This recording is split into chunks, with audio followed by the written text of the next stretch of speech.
Welcome to the 16th season of the NitWits, a weekly roundtable discussion on the Penn State Nittany Lions. Our panel includes Neil Riddell of the Altoona Mirror, Mark Brennan of FightOnState.com, Jacob Cowker of WTAJ Sports, and a special guest nitwit each week. The Nitwits are brought to you by Irwin Financial Raymond James, an independent firm and firm foundation for your financial future. Coldwell Banker, no one will work harder to sell your home. By Doctors Howells, Reed, and Solani, orthodontics for children and adults. By Fiore True Value on 6th Avenue, Altoona. Just ask rental. Buy what you want, rent what you need.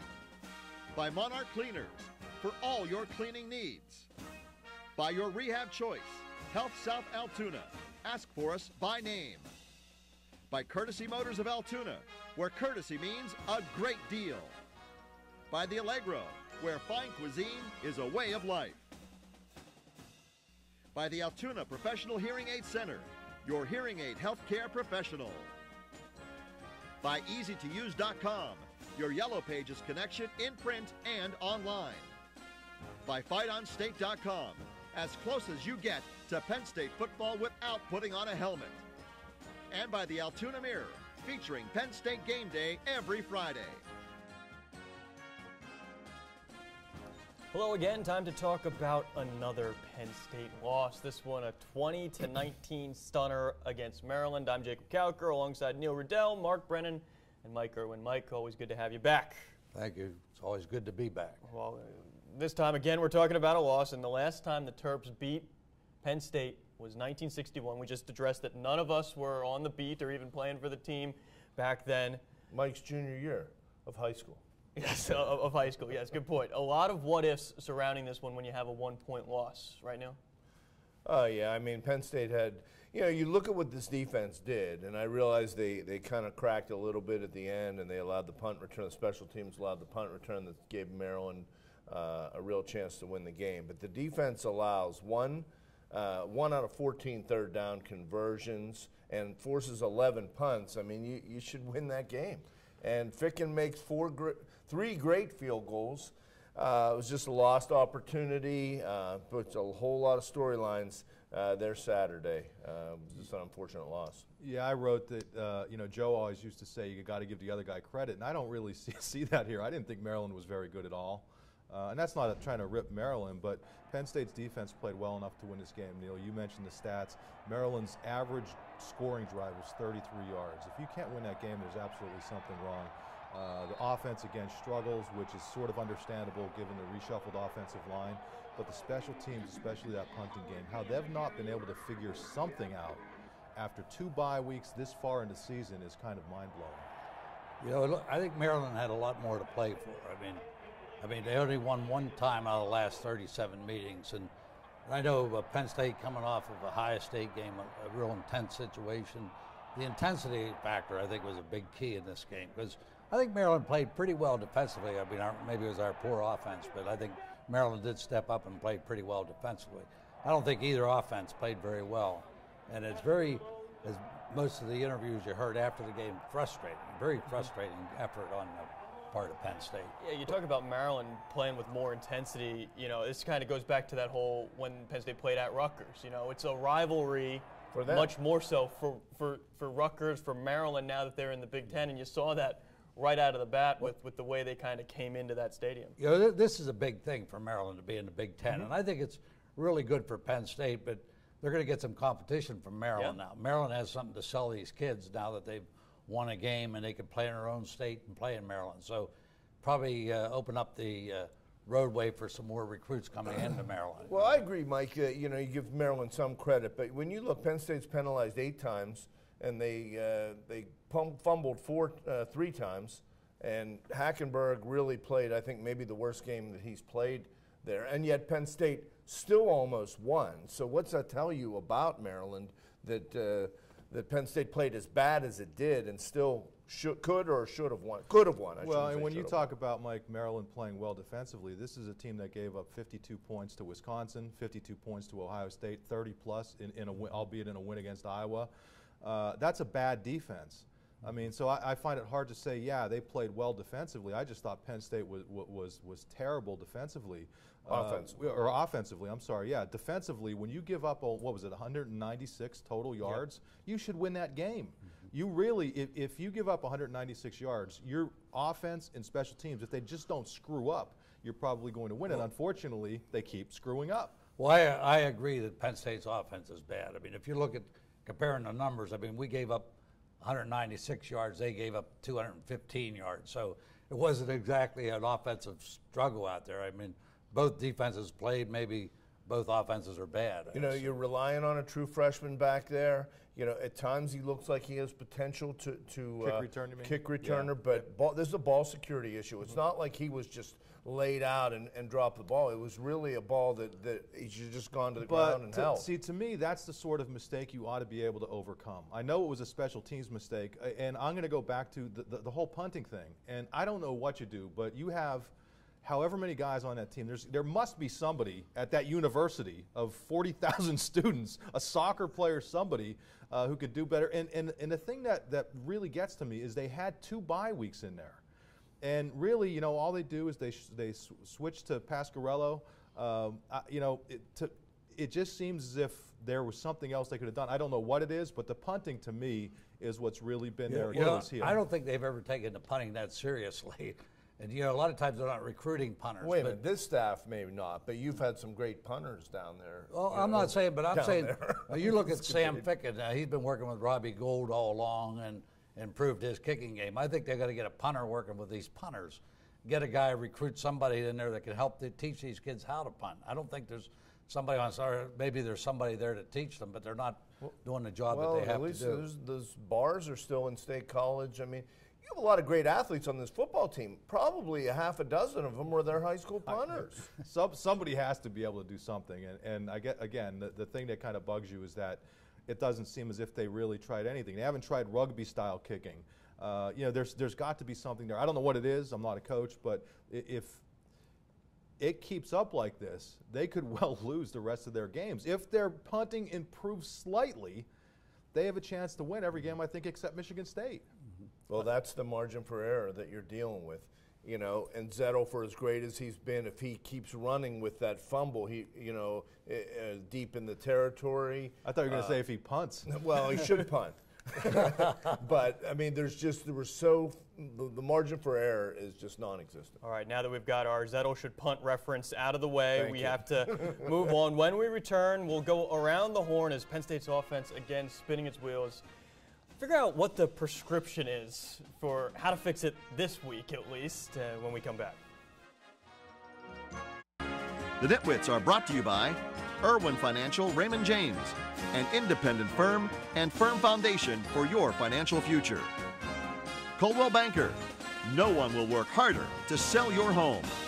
By Doctors Howells, Reed, and Solani, orthodontics for children and adults. By Fiore True Value on 6th Avenue, Altoona. Just ask rental. Buy what you want, rent what you need.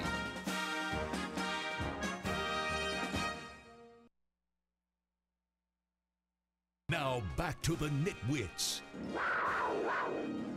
A roundtable discussion of Penn State football.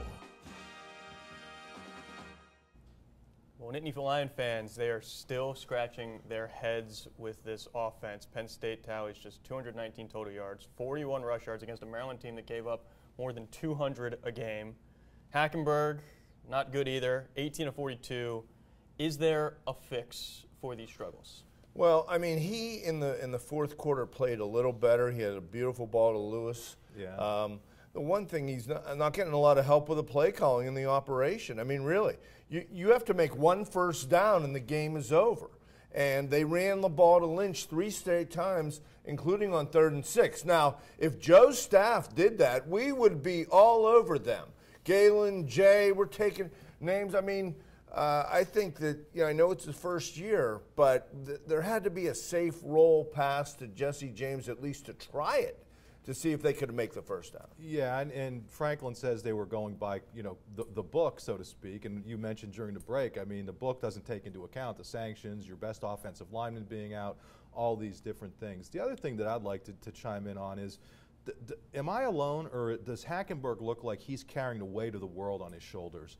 I mean, you wonder if making him a captain this early in his career, if that isn't maybe a little too much pressure. I'm not sure who else would be a captain, but your other offensive captain's Miles Diefenbach, who has yet to play. And I just wonder if there's a way they could tell this kid, and he is a kid, he's 19. I know people may not want to hear that. Listen, focus on playing. Let the coaching staff worry if another player makes a mistake. You don't have to yell at anybody. Just go out there and try to have fun, because it looks like he's carrying the weight of the world on his shoulders. You know, at this stage of the season, you'd think he'd be getting better, and it seemed like every game he's getting progressively worse. And he made some bad throws. I think he is under a lot of mental pressure down there. And without a running game, and they have to do something to establish a running game, because you can't be back in that pocket every single down throwing the ball. And they started out, he was 4 for 4. He got a good start. And it almost seems like when they're in a hurry-up offense, he plays better, you know, that when he doesn't have to think a lot, and they're throwing the quicker passes. The key to me is the rhythm. You know, you talk about that 4 for 4, the touchdown drive that ended with Jesse James, 6 for 6, and they're in rhythm, they're flowing. Now, you know, we always heard Bill O'Brien say you can't always go hurry up, because if you do and you fail, then you got your defense back out there. So is that part of the reason that you're not seeing that rhythm kind of continue throughout the game? Well, they have to make first downs in order to get into that rhythm. And Mike, yeah, you're right. He's a lot of mental pressure, but he's taking a lot of physical pressure. I mean, have we ever seen a Penn State quarterback get beat up this badly? He's been sacked 30 times, most in the Big Ten. Yeah, I mean, his left hand was injured late in the half. He clearly had trouble holding the ball yesterday. I mean, I feel bad for this kid, even though, you know, he's not progressing, but there's a whole lot of factors involved with that. But he does have to keep his composure. The other thing, I don't think we have a backup quarterback prepared at this point in the season, you know. And you might be looking for a dual threat type of guy that'd be in there at quarterback. I don't know, one of these second and third quarterbacks have that opportunity to play, but I think maybe in a way you try to redshirt these guys and you hold them back too often. You don't really have a backup to go to. See, at what point would you put? At what point, though, Mike, would you put in a different quarterback? Are you really going to pull Christian Hackenberg and stick somebody else in there? Well, I just think he needs a break, and he can get injured. I mean, the next game, and then now you're going to have to find some other. So you're going to pull a team captain. I mean, I just don't. I don't think it's an option, but you know.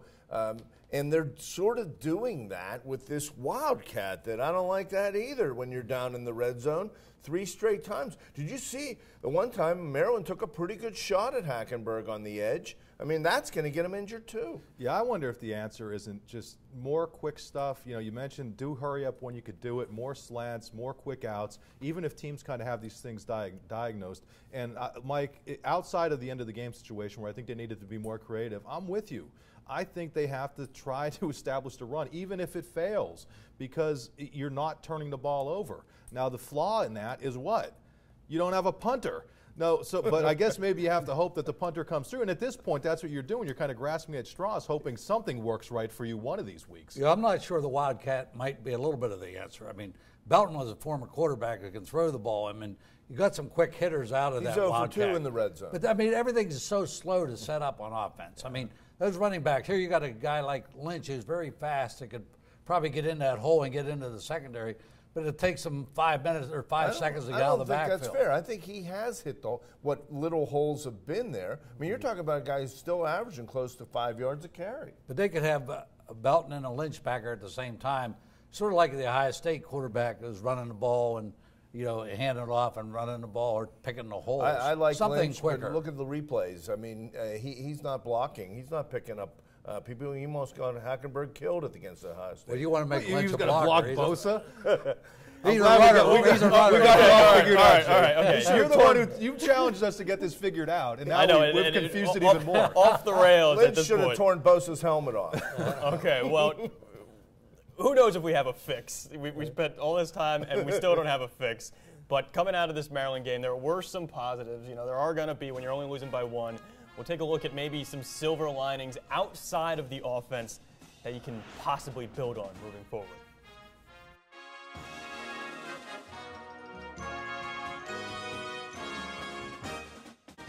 The NitWits are brought to you by Monarch Cleaners for all your cleaning needs. By your rehab choice, Health South Altoona. Ask for us by name. By Courtesy Motors of Altoona, where courtesy means a great deal. By the Allegro, where fine cuisine is a way of life.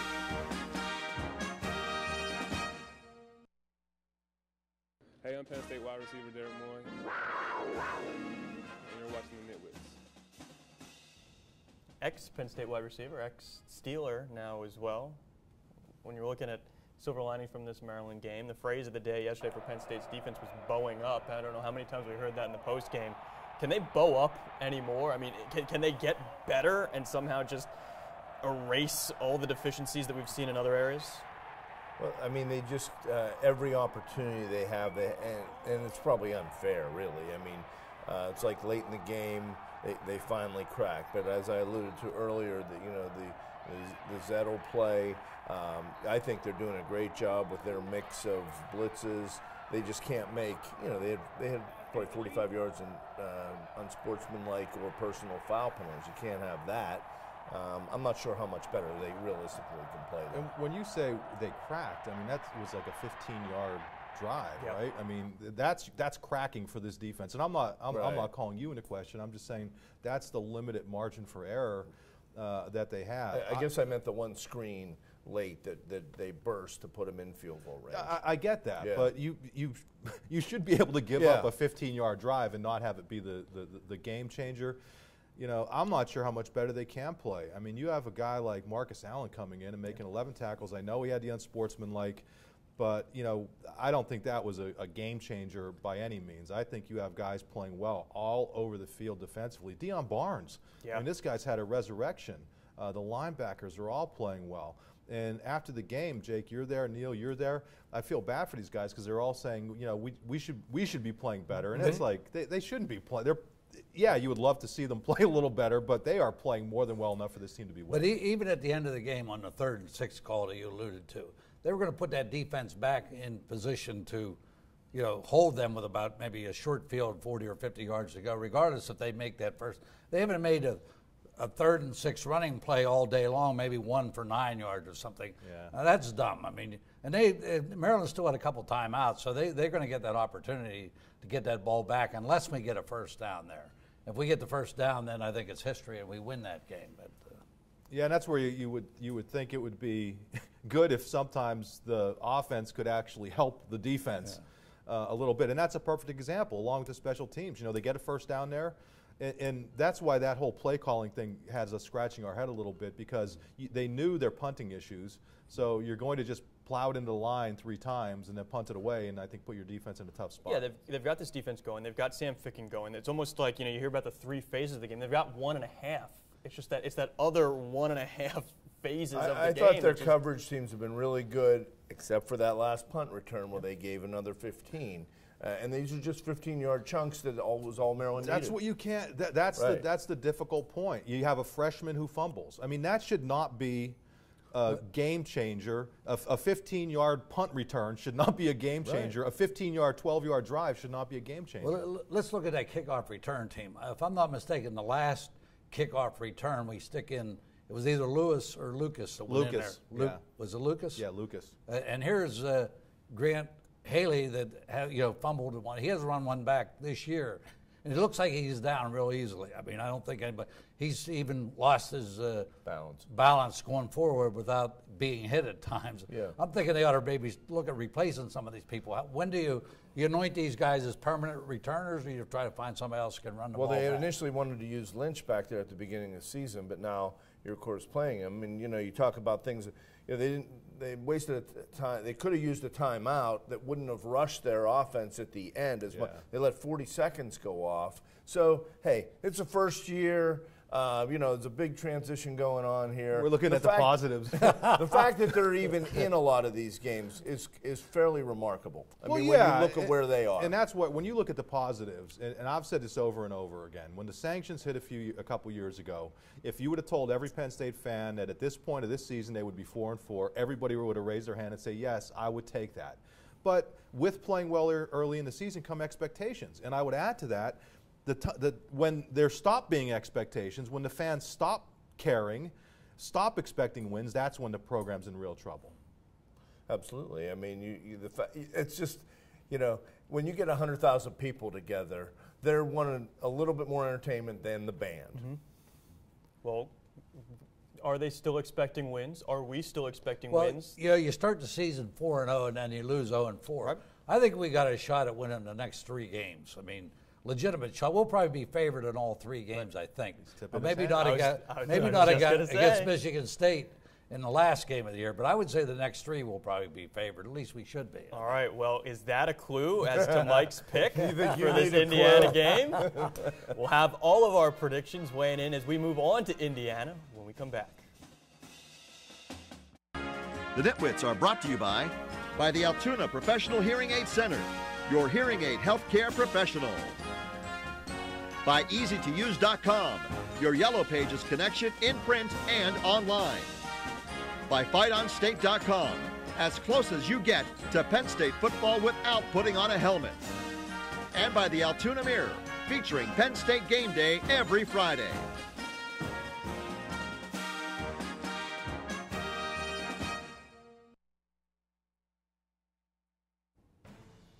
Everybody's favorite time of the show. It is prediction time. Maybe we can do a little better this week than we did last week. Well, yeah, we'll get to that in just a bit.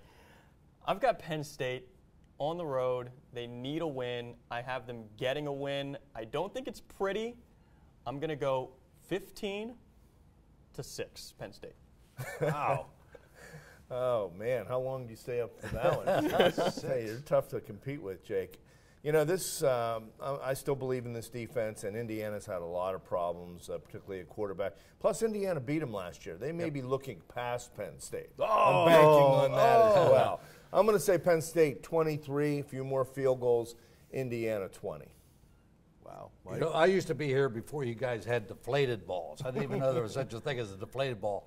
I came back because I got a win back for the chair here. You know, and I've been thinking a lot about this. And it's a noon start in Bloomington, and I look for Penn State to rally back and to beat Indiana. I'll say 24-14.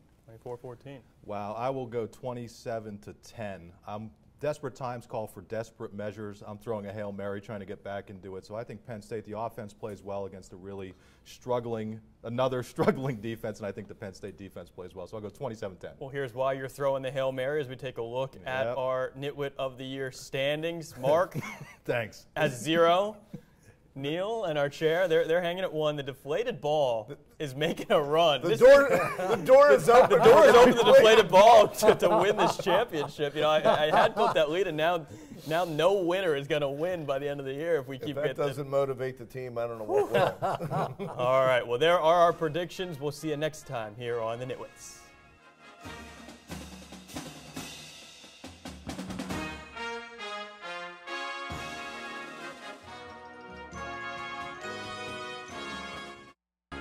The NitWits are brought to you by Irwin Financial Raymond James, an independent firm and firm foundation for your financial future. Coldwell Banker, no one will work harder to sell your home. By Doctors Howells, Reed, and Solani, orthodontics for children and adults. By Fiore True Value on 6th Avenue, Altoona. Just ask rental. Buy what you want, rent what you need. By Monarch Cleaners, for all your cleaning needs. By your rehab choice, Health South Altoona. Ask for us by name. By Courtesy Motors of Altoona, where courtesy means a great deal. By the Allegro, where fine cuisine is a way of life. By the Altoona Professional Hearing Aid Center, your hearing aid healthcare professional. By EasyToUse.com, your Yellow Pages connection in print and online. By FightOnState.com, as close as you get to Penn State football without putting on a helmet. And by the Altoona Mirror, featuring Penn State game day every Friday. You can also see the NitWits on AltoonaMirror.com. Thank you for watching, and we'll see you next week.